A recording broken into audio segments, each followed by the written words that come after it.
आपने लैपिंग के बारे में सुना भी होगा, पढ़ा भी होगा और साइट पर जाके देखा भी होगा, लेकिन क्या आप मुझे बता सकते हैं कि आईएस कोड क्या कहता है कि हमें बीम और कॉलम में किस तरीके से लैपिंग करनी चाहिए? अगर आपको नहीं पता है कि बीम और कॉलम में किस तरीके से लैपिंग दी जाती है तो बने रहिए इस वीडियो में। मैं आज आपको बताऊंगा कि किस तरीके से लैपिंग प्रोवाइड की जाती है।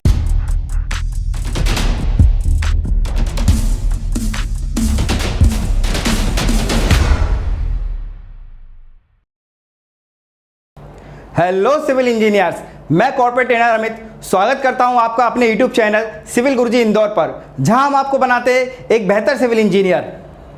तो दोस्तों, आज का मैं आपके लिए टॉपिक लेके आया हूं लैपिंग लेंथ। मेरे पास भी ऐसे काफ़ी सारे सवाल आते हैं कि सर बीम और कॉलम में हमें किस तरीके से या कितना लैपिंग जोन देना पड़ता है, कहाँ हम लैपिंग करते हैं, कितनी लेंथ का हमें लैपिंग जोन देना होता है। आज हम उसी के बारे में जानेंगे। तो सबसे पहले हम बात करते हैं लैपिंग लेंथ के बारे में। एक्चुअल में लैपिंग लेंथ होता क्या है? तो लैपिंग लेंथ कुछ नहीं है, बस जब भी हम कॉलम और बीम को कास्ट करते हैं तो जब भी जहाँ पे हमारी बार खत्म होती है वहीं से हमें दूसरी बार को कनेक्ट करने के लिए हमें लैपिंग लेंथ की जरूरत पड़ती है। लैपिंग लेंथ की जरूरत इसलिए पड़ती है क्योंकि हमें एक बार का लोड हमें दूसरी बार पर ट्रांसफर करना होता है, इसलिए हमें वहां पर एक सफिशिएंट लेंथ प्रोवाइड करनी होती है। अगर हम सफिशिएंट लेंथ प्रोवाइड नहीं करेंगे तो हमारा स्ट्रक्चर फेल या कोलैप्स हो सकता है और हम कभी भी नहीं चाहेंगे एज अ सिविल इंजीनियर हमारा कोई भी स्ट्रक्चर फेल कर जाए। लेकिन ध्यान रखने वाली बात है कि जब भी हम लैपिंग जोन प्रोवाइड कराते हैं तो हमें कुछ आईएस कोड के स्पेसिफिकेशन के बारे में पता होना चाहिए। वहीं हमारा आईएस कोड 456-2000 कहता है कि जो हमें मिनिमम लैपिंग लेंथ प्रोवाइड करनी है वो 75 mm प्रोवाइड करनी है। मतलब कहने का है कि जब भी हम लैपिंग लेंथ प्रोवाइड करेंगे तो 75 mm से कम हमें लैपिंग लेंथ प्रोवाइड नहीं करनी है। नेक्स्ट है हमारे पास जो मैक्सिमम लैपिंग लेंथ होता है वो होता है हमारे पास 50D, यानी कि ज़्यादा से ज़्यादा जो लैपिंग प्रोवाइड कर सकते हैं वो कर सकते हैं हम 50D।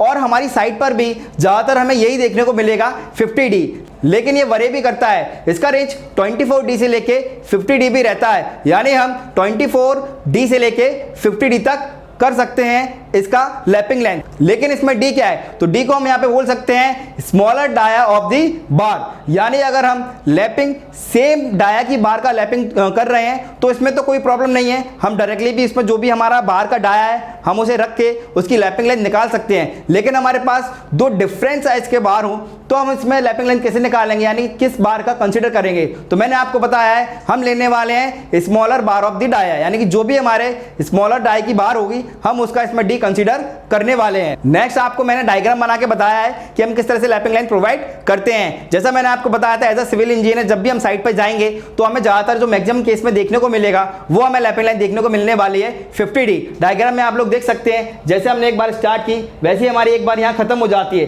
जैसे ही ये बार खत्म होती है तो हमें फर्दर नेक्स्ट बार ऐड करने के लिए हमें लैपिंग लेंथ की जरूरत पड़ती है, जो हमने कितनी रखी हुई है 50D।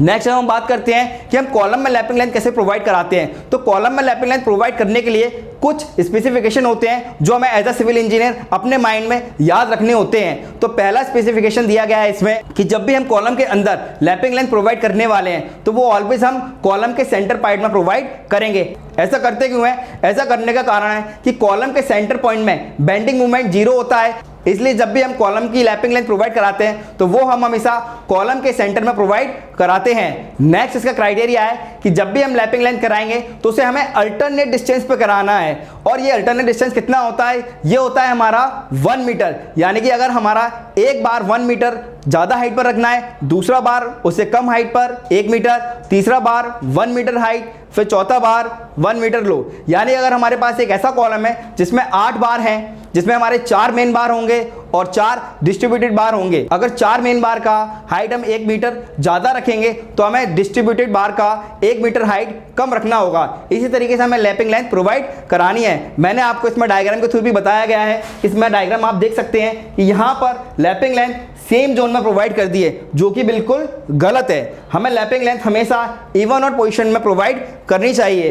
इससे हमारा जो स्ट्रक्चर होता है उसके फेल होने के चांसेस बहुत कम हो जाते हैं। नेक्स्ट जो पॉइंट है वो पॉइंट है कि जब भी हम बार का लैपिंग करेंगे तो ये भी हमें उनका जो डाया होता है वो हमें ध्यान में रखना होता है। अगर 32 mm से ज़्यादा का डाया है तो वहाँ पर हम कच्चे तार से उसकी बाइंडिंग नहीं कर सकते हैं। उसके लिए हमें उसे करना होगा वेल्ड करना, उसके लिए ज़्यादा सेफ्टी रहेगा एज अ कंपेयर टू कच्चे तार से उसकी बाइंडिंग करना।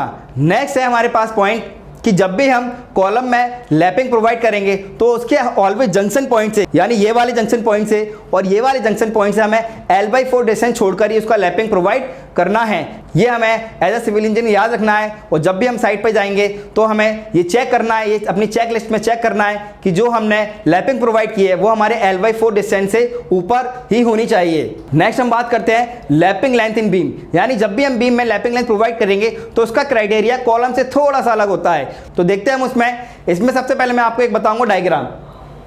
इस डायग्राम में आप देख सकते हैं कि इसमें टॉप बार यूज हुआ है और बॉटम बार यूज हुआ है। इन दोनों टॉप बार्स का और बॉटम बार्स का कंडीशन अलग अलग होता है लैपिंग लेंथ लेने के लिए। अब हम समझते हैं टॉप बार्स के लिए। तो पहला स्पेसिफिकेशन है कि जब भी हम टॉप बार्स में लैपिंग प्रोवाइड करने वाले हैं तो ध्यान रखना है ऑलवेज टॉप बार्स में जो लैपिंग जोन आने वाला है वो आने वाला है बीम का मिड सेक्शन और जंक्शन पॉइंट से L/3 और L/3 छोड़कर हमें प्रोवाइड करना है। और सेकंड स्पेसिफिकेशन है कि जब भी हम बीम के बॉटम बार का लैपिंग प्रोवाइड कराएंगे तो हमें ध्यान रखना होता है कि जिस तरह से हमने टॉप बार में उसके मिड सेक्शन में लैपिंग दिया था वैसे ठीक उसी तरीके से हमें उसके बॉटम सेक्शन में यानी बॉटम बार्स में हमें मिड सेक्शन में लैपिंग प्रोवाइड नहीं कराना है।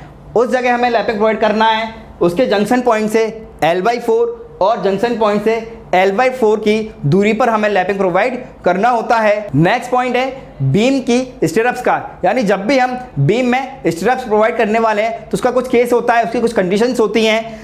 वो कंडीशन क्या कहती हैं? वो कंडीशन कहती हैं कि जब भी हम बीम के अंदर स्टिरअप्स प्रोवाइड करने वाले हैं तो हमें ध्यान रखना होता है कि कॉलम के जंक्शन पॉइंट पर दोनों साइड से जो स्पेसिंग होने वाली है स्टिरअप्स की वो कम रखने वाले हैं और उसके सेंटर पॉइंट पे ज़्यादा रखने वाले हैं। लेकिन आपको कैसे पता लगेगा? यह हमें पता लगता है एज पर ड्राइंग, यानी एज अ सिविल इंजीनियर जब भी हम साइट पे जाते हैं तो हमें ड्राइंग के अकॉर्डिंग ही काम कराना होता है। नेक्स्ट पॉइंट आता है वो आता है इसमें भी जो हम लैपिंग प्रोवाइड करते हैं वो सेम जोन में नहीं करनी है, उसके लिए भी हमें अल्टरनेट मेथड यूज करनी है, यानी हमें अल्टरनेट पर ही लैपिंग जॉइंट प्रोवाइड करने होते हैं। तो इस वीडियो में बने रहने के लिए आप सभी का धन्यवाद। आज हमने सीखा कि कॉलम और बीम में किस तरीके से लैपिंग दी जाती है। अगर आपको कुछ समझ में नहीं आता है या आपके माइंड में कुछ डाउट रह जाते हैं तो आप मुझे कमेंट कर सकते हैं, मैं उसका रिप्लाई जरूर दूंगा। और अगर इससे रिलेटेड आपको जानकारी ज़्यादा चाहिए तो आप मुझे कमेंट कीजिए, मैं इसके ऊपर और एक्स्ट्रा वीडियो बनाऊंगा।